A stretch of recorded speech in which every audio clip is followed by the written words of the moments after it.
Government రాగానే వాళ్ళ అమ్మాయిలు అందరి కాళ్ళు పట్టుకుంది కేసులోంచి బయట ఏమి మా అబ్బాయిని. సరే అది వేరే స్టోరీ అది. కాబట్టి మేమేం చెప్తున్నామంటే శాంతియుతంగా మీరు చేసుకోండి, మాకు ఎటువంటి అభ్యంతరం లేదు. మీరు రెచ్చగొట్టే మాటలు మాట్లాడొద్దు, బూతులు మాట్లాడొద్దు.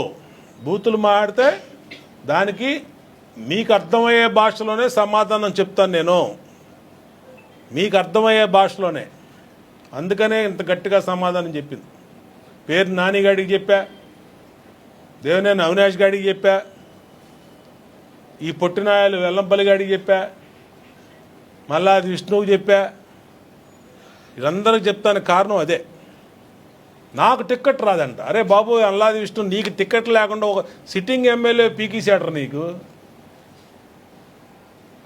సిట్టింగ్ ఎమ్మెల్యే ఎల్లంపల్లి గాడికి పీకేశారు అక్కడ వెస్ట్ కాన్స్టిట్యున్సీ సిట్టింగ్ మంత్రాడు. కాళ్ళు ఏళ్ళపడి సెంట్రల్ నియోజకవర్గం వచ్చాడు, ఒక్క తందన్నారు ఇక్కడ.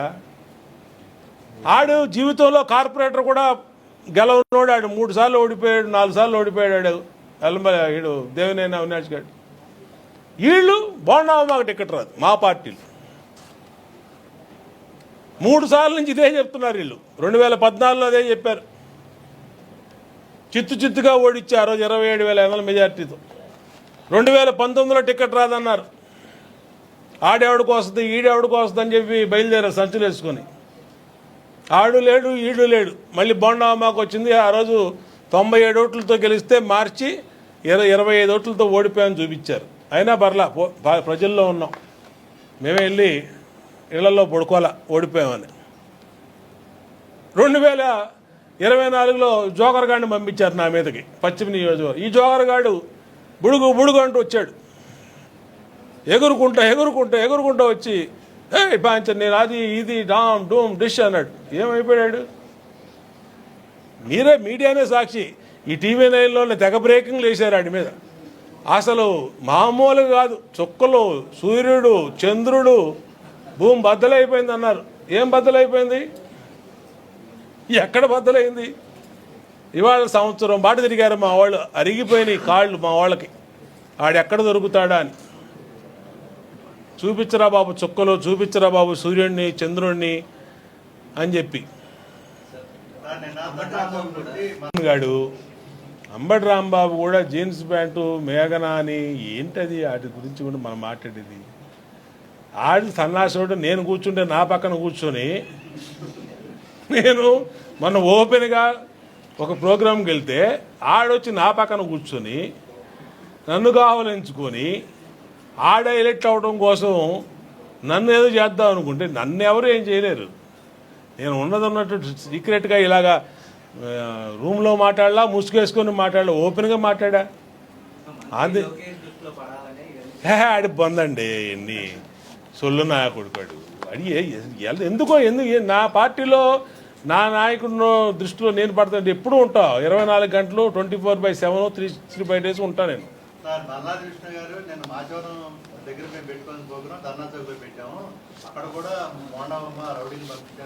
ఖచ్చితంగా తన్నేవాళ్ళు అక్కడ పెట్టుంటే డౌటే లేదు. మళ్ళీ దీనిలో మొహమాటంలో సీక్రెట్ ఏం లేదమ్మా. నేను చెప్తున్నా, నువ్వు ధర్నా చౌక్ కాకుండా సెంట్రల్ నియోజకవర్గంలో ఎక్కడైనా పెడితే మాత్రం నీకు తప్పదు. మొహమాటే ఉంది దీంట్లో. మళ్ళీ ఆడి చెప్పాల్సిన నేనే చెప్తున్నా.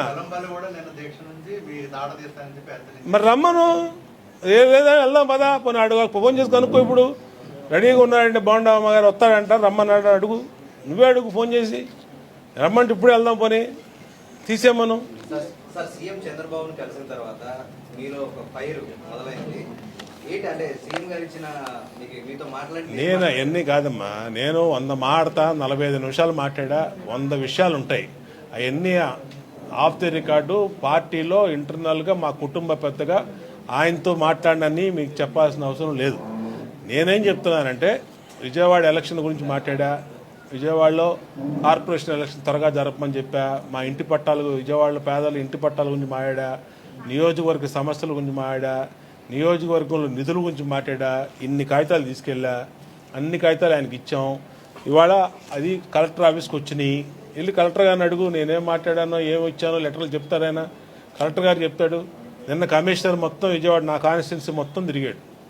ఎందుకు? నేను ఇచ్చిన లెటర్లు అక్కడి నుంచి వచ్చినాయి. ఇమీడియట్గా ప్రద్యుమ్న గారిని పిలిచి ఇమీడియట్గా దీన్ని అన్ని సాల్వ్ చేయమన్నాడు. విజయవాడ పట్టాల విషయం కూడా సెంట్రల్ నియోజకవర్గంలో పెట్టమని అడిగాను, పెడతానని ఆయన ఓకే చేశాడు.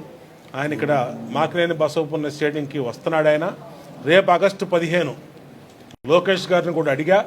లోకేష్ గారిని ప్రోగ్రాం కూడా ఆగస్టు 15 జెండా ఎత్తే ప్రోగ్రాం కూడా మాకినేని బసవపున్న స్టేడియంలో ఇచ్చారు. 15వ తారీఖు ఆయన వస్తున్నాడు, ఇక్కడికి విజయవాడ వస్తున్నాడు. ఇవన్నీ జరుగుతాయి మా పార్టీలో మా అధినేతల్ని నేను కలుస్తాం, చెప్తాం, మాట్లాడతాం. ఇవన్నీ అది చెప్పావు ఇది చెప్పావు అంటే ఇవన్నీ ఊనే గాలి మాటలకు మనం సమాధానం చెప్పాల్సిన అవసరం లేదు. ఓకే.